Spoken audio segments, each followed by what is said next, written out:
don't know. Is Austin Reaves like that? Yeah. If you were his agent, how would you advise him right now?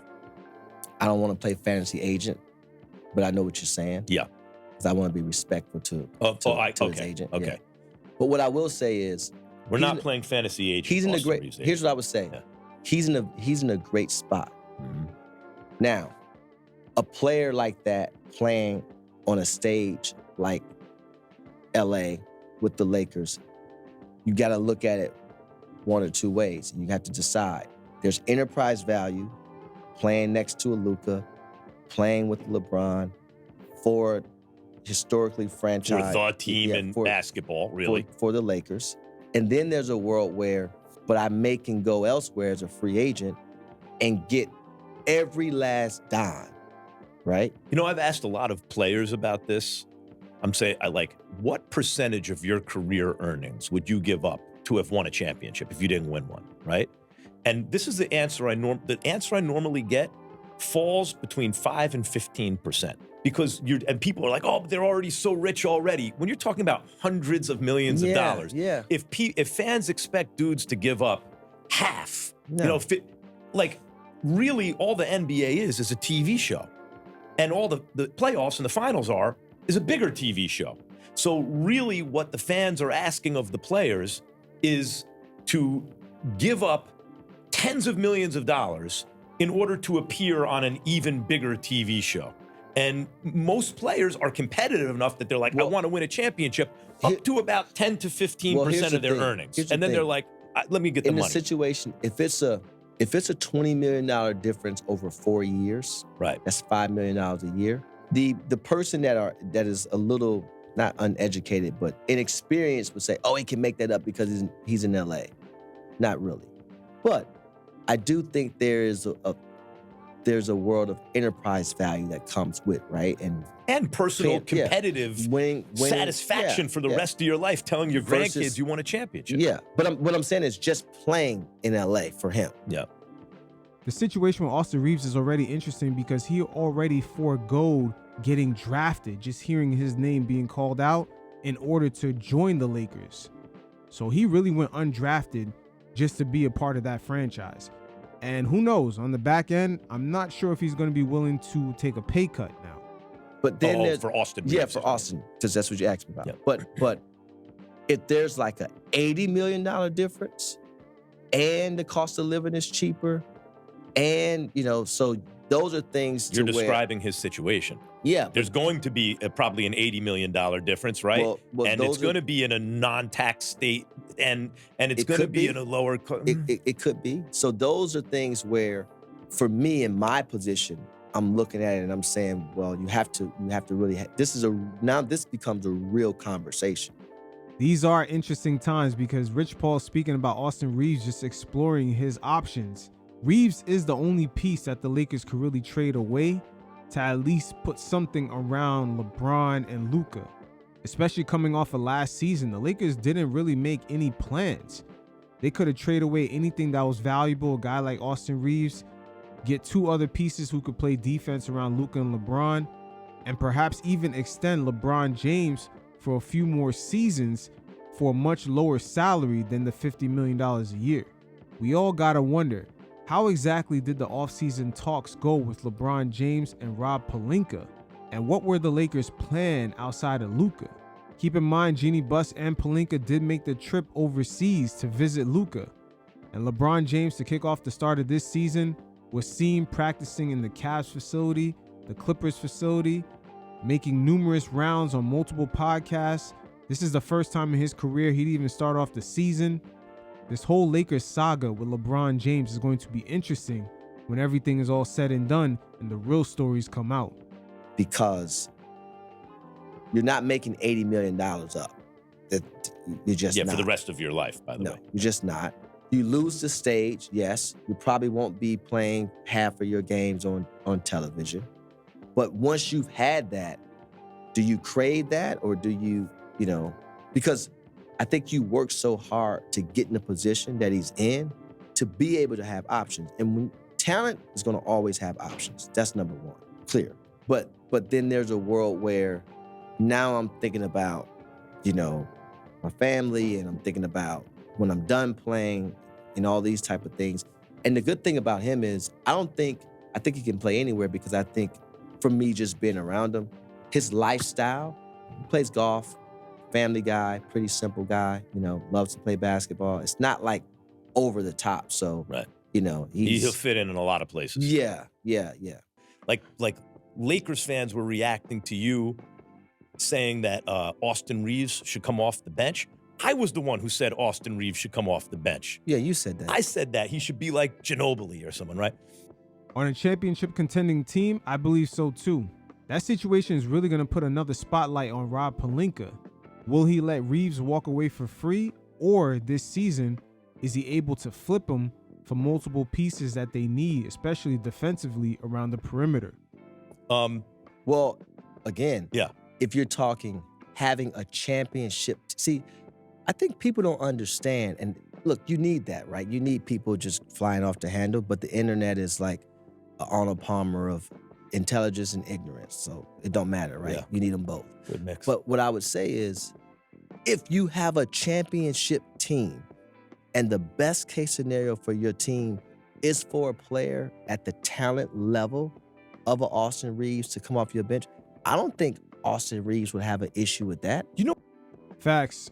The marketing around the NBA puts fans in a very compromising position because many of the players throughout the years that have been called quote-unquote stars are really just third or fourth options on championship teams. Same thing for a player like CJ McCollum. Even though in the Portland Trailblazers, he was allowed to take so many shots and he put up all-star numbers. But to get to that championship level, CJ is a perfect player to come off the bench, especially with that defense and his efficiency in the playoffs. And on the flip side of the coin, there are stars who realize even though they do have a name, they're much better suited being role players on their team. We've seen Andre Iguodala for the Golden State Warriors. Before then, he was the number one guy with the Philadelphia 76ers. Aaron Gordon, he was the number one guy in Orlando. And now he's sort of like a second to third option out there in Denver. In this current era right now, we're about to witness a few players who've been marketed as stars of their teams eventually end up in situations where they're going to be at least a third option, aka Trae Young, Ja Morant, and LaMelo Ball. And also, I'm going to add on another perfect example, a player like DeMar DeRozan. The whole time, that Toronto Raptors team was really a championship squad. Once they were able to move him out the way and get a true number one in, that team elevated. Also, since leaving the Raptors, he has never really returned to being that number one option. Some of your favorite stars are really getting that type of branding because of opportunity, aka Zach LaVine. You know what? I want to take I was about to say, would you hose down my hot take? The reason I said, hey, we'll do the fireman thing with you is if I said if the Rockets are fully healthy, they're going to win the chip this year because of OKC, right, being so dominant. That's a hot take. Would you hose that down? No, I'm putting lighter fluid on that. And I'll tell you why. Because you have Ime. Championship coach. Fred. Championship, like, playmaking ball handler. Kevin Durant. One of the greatest players who ever lived. And you have youth. At the highest level in Sengun. And then you have, I'm doubling up on Sengun because he's a matchup problem. Are we saying Sengun or Shengun? I'll just say really good player. All right. That's what I'll say. Really good player. Right? Really good player. The guy that's really good that's not named Kevin Durant. Yeah. Okay. Really good. Fine. So when you have that, now this is what people don't understand. Obviously, I have partnerships with all teams. And I'm never going to say something on our show that I wouldn't say to them. But also what I'm not going to do is I can't lie to our subscribers. I can't get up here and fake the funk. That's never been me. I have to be authentic, right? Sure. So people look at me and say, oh, Rich is an agent. I heard a player or something say, oh, it's weird for Rich to talk like that. That was, I'll shout him out, Kenyon Martin. And I thought, it's weird for him to think like that. No, but he was not being negative. If you listen to what Kenyon Martin said, they have a device on the show, and I'm forgetting if it was But it was basically like good or bad, right? Hot or not, whatever that is. No, it was is he yeah, but that's like, the are you idea. buying it, whatever. Yeah, right. Yeah. Buy or sell, right? And he refused to say, because he said it's neither. It's interesting. That is not negative. And what I don't think Kenya would be negative. I think he's right. Like one of the reasons I was interested in this is because to me, it is interesting. Like a super agent giving opinions on sports is interesting. Okay, so basically what everyone is saying is most agents don't know basketball. Is that a fact? That's what the reaction is saying. Because if you're a basketball agent and you don't know basketball, then how the hell could you be what are you doing then? Then you might as well just be a loan officer in that case. Like what? No, but he's saying they're just. Yeah, sometimes Kmart looks like he's hating a little bit on Rich Paul and LeBron James. Some of your more bigger agents in the past couple of decades have become prominent GMs. Leon Rose with the Knicks, Bob Myers with the Golden State Warriors. Banchero goes down, they get hot. Trae Young goes down, they're fine. Same thing when LeBron went down. The Lakers got hot. But what does it really mean? Right, like there have been instances, and there are other examples where LeBron went out and they were okay. There are examples of, in the NBA right now, especially, I think, a super important piece going down and the team still. Well, you're talking about two separate things here. Mahomes and Parsons are critical pieces of winning a championship, obviously, right? Because the Chiefs aren't playing to go to the playoffs; they're playing to win a championship. And when you trade for a guy like Micah Parsons, you only have one thing in mind. Right. You're looking for the chip. Yep. He's not talking about making the playoffs. They want to win the Super Bowl. Those other guys, Paolo goes down with a slight injury. You're just talking about a different style of play. I mean, when he went down, the coach was under fire and the team was 100%. losing. And then their best player goes down and they start winning. Well, but again, when you talk about best player and best way to play are two totally separate things. So sometimes when you have the best player, it's up to the best player to recognize, okay, how are we actually playing the game with what we have, and where do I fit in, right, in moments? Because oftentimes, especially in basketball, especially today, like there's no authentic identity to most teams today like it was back in the day. Or like the Heat have an identity, right? Well, Like the Heat is a system. They can have sports system. They're gonna play. But they changed their whole identity in terms of the way they play. But they have an identity. We're gonna play fast. We're gonna do it like this. Well, before all that, you're gonna play right. That's why guys can go to the Heat and really do well. I mean, once again, Rich Paul's talking about the foundation that the Lakers organization does not have. Even though they landed their big fish in Luka, the foundation which he could build on is still not there. You take guys that was on the Heat, and then when you take them off the Heat and put them in a different environment, it's sometimes not the same. But going back to the point, when certain guys go out, even like Trae being off the Hawks for a moment, well, that just allowed them to play a different style. Now you got a 4-man and Jalen Johnson that can rebound, push, get into a dribble handoff, and bring the ball up and all that stuff. Yeah, but it's less high pick and roll every time down. And in this modern, especially when you have Luka, it's always going to be high pick and roll every time down. Once again, these guys set up this podcast in a brilliant way where they could drop a lot of gems throughout many episodes on top of doing all this double speak with football analogies. In NBA, when you have the high pick and roll and it's 2 guys playing basically and 3 guys standing around, that's not the same as when the ball is moving. But that doesn't necessarily, it's probably a better way to play the game for wins. But what is a better way to play the game for wins?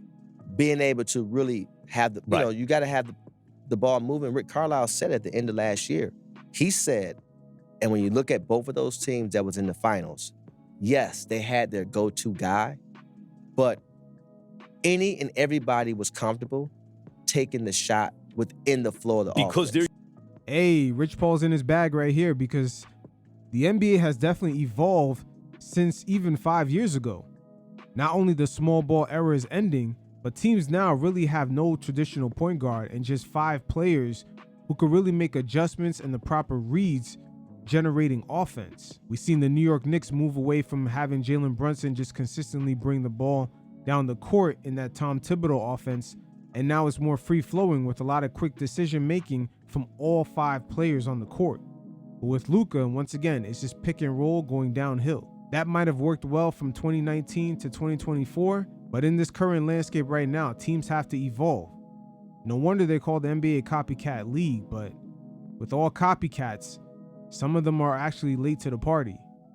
And when you have a young head coach and you're a franchise like the Lakers who are always trying to make their stars happy, so you kind of cater to them a little bit too much, it creates the recipe for a very, very uncomfortable dynamic. Any and everybody was comfortable taking the shot within the flow of the offense. Because they're used to it. Because they're not. It's not just a high pick and roll. So that changes things. Like the way this started, so people know, is I get a call from you maybe a year and a half ago. Yes. And I was already developing something that, and you were like, hey, are you ready to do this show? I thought you were kidding. No. I thought you wanted to rep me or something. I didn't know. So after about 5 minutes, it occurred to me, like, I wasn't taking it serious. I thought, and I was like, oh shit, he's serious. Yes. And then I thought, like, if Rich wants to do that, if he's willing to put himself out there, let's do it. And then much later on, Simmons calls me and the ringer gets involved. We're like, yes, we like that. But like the thought, what the people from afar think is that this has been orchestrated by like LeBron James. It's the weirdest thing, but it just goes to show you really how people think. Yes, LeBron gave me an opportunity, and I am overly appreciative of.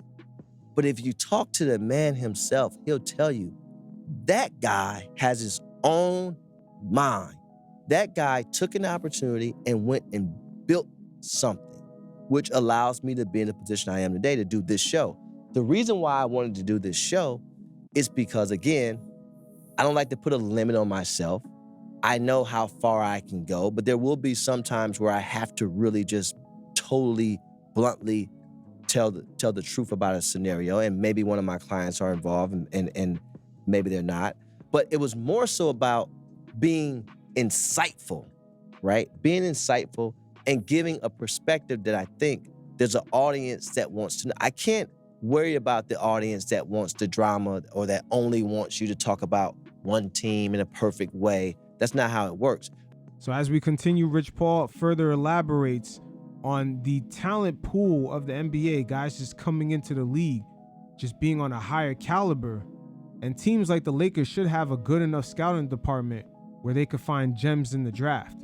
Just in the last decade, we've pretty much seen plenty of examples of you could be a second round pick all the way to an undrafted guy.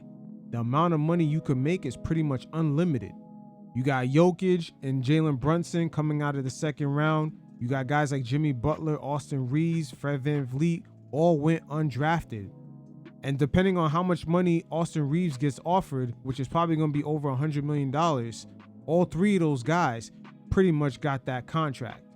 And let me harpen back to Rob Pelinka, because the real question is, what gems has he found in the past couple of years to put around the stars of this Laker team?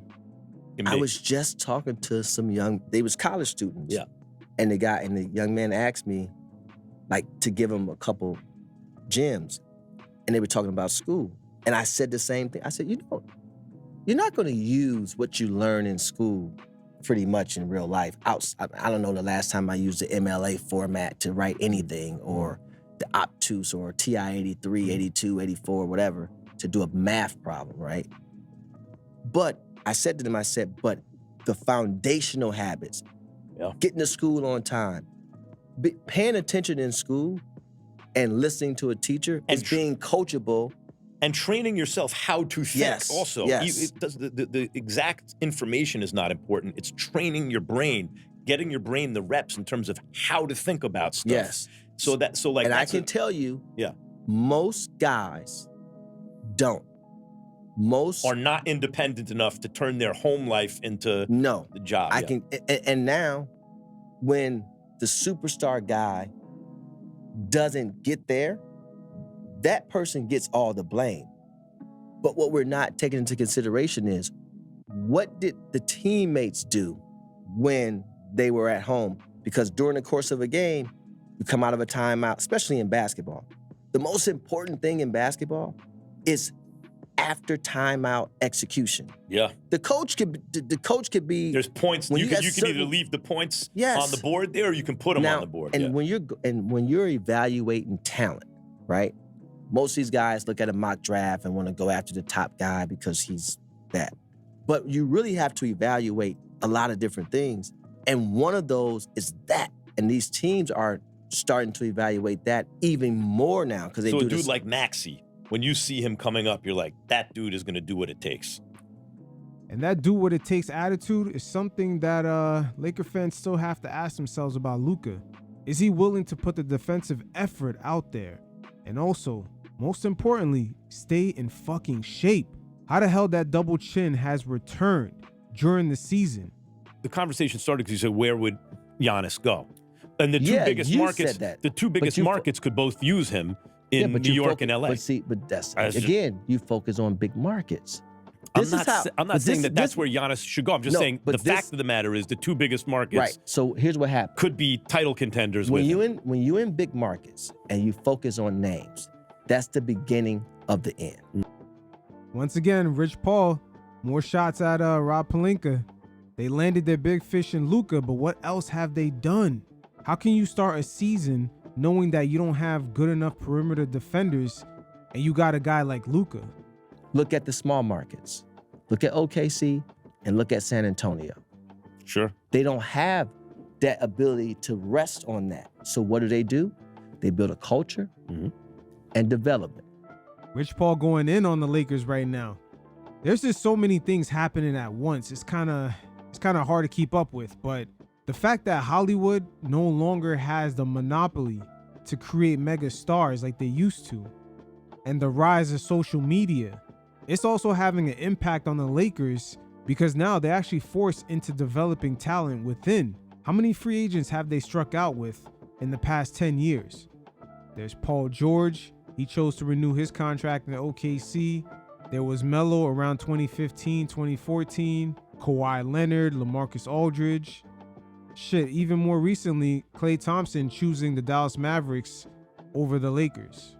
What is the pivot for Jeannie Buss when you no longer have the, I would say the advantage of getting stars? Because her motto is, oh, stars want to come here. Sure, that's the case in maybe the 80s, the 90s, the early 2000s, but we're in different times right now, and the Lakers don't have a history or even the infrastructure around to develop players. Once again, Jeannie Buss's siblings were in charge of the scouting for years. The timing should come by no surprise that she recently let go of both of them, because we're in the NBA today where your scouting is important. You got to land on gems in the late first round and second round, and just even undrafted. Pretty much the money for any player, no matter where you go in the draft, is unlimited. We just seen way too many examples of it. Right here, Rich Paul further elaborates, and he uses the San Antonio Spurs as a prime example of an organization that doesn't necessarily rely on names. And again, they have multiple playmakers. You mentioned it. They have Wemby. Go ahead and answer that. Yeah, they have Wemby. They have Fox, Vassell, Castle, Harper. But again, going to names, okay? We know who the big name guys are for both of those teams.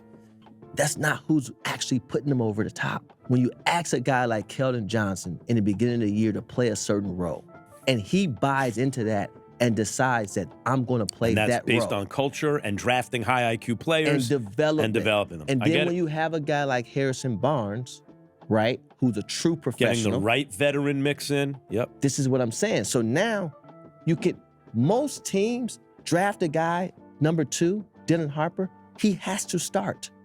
Yeah. He's coming off the bench. Yeah. This is what I'm saying. So culture, development. Same thing with OKC. They have an embarrassment of riches. They got more picks than anybody. Their first round guys were a lot of them were coming off the bench, right? And so I think it's a matchup we would love to see in the playoffs, obviously. And yes, I think that's something that's building there.